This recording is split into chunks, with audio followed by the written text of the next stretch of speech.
Ye tene octobre kalo kile 18 san 2021 aw minnu sɔgɔlen mana Mali kɔnɔ ani Mali kɔ kan an ka bɔlɔlɔ kanaw la an ka foli b'aw ye dantɛ foli min na ni bamanankan kunnafoni suru waati selen Mali kibaru jabaranin kan aw danse. Mali ni CEDEAO Ghana jamana kuntigi Nana Addo Akufo donna Bamakɔ kunu kari. Ghana jamana kuntigi Nana Addo Akufo ni CEDEAO ɲɛmɔgɔba fana don. O nana tile kelen taama na Mali kɔnɔ kunu kari octobre kalo tile 17 san 2021 Mali furancɛla fanga jamana kuntigi Colonel Assimi Goïta y'a bisimila pankuruda la Modibo Keita tɔgɔla pankurujigi kɛnɛ kan Bamako Senu. Minisiri ɲɛmɔgɔ Choguel Kokala Maïga, bulonba conseiller jɛkulu Colonel Maliki Diaw, jamana minnu ka lasigidenw bɛ Mali kɔnɔ ka fara Bamako dugulensow ɲɛmɔgɔw kan o bɛɛ tun bɛ a kɛnɛ kan.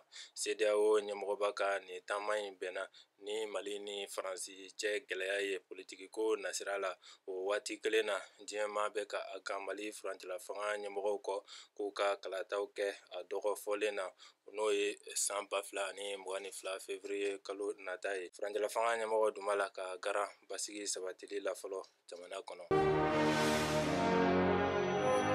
O tɛmɛnen kɔfɛ an b'aw ladɔnniya ko mawuludi octobre kalo tile 19 ana tile 25 ye san 2021 silamɛw bɛ labɛnw na ka mawuludu kɛ octobre kalo tile 19 ana tile 25 n'o ye alakira Mamadu kisi ni nɛɛma bɛ a ma o ka bangeni n'a ka dɔnkilidenw yɛlɛmayɛli ye. O siratigɛ la diinɛ ko minisiri baara ko gouvernement baara ko ani hadamadenya fɔ ka bɛn minisiri olu ye laseli kɛ k'a jira ko octobre kalo tile 19 ana tile 25 san 2021 olu bilalen don baarakɛlaw ye ka sabu kɛ mawuludu laɲɛnamayali ye.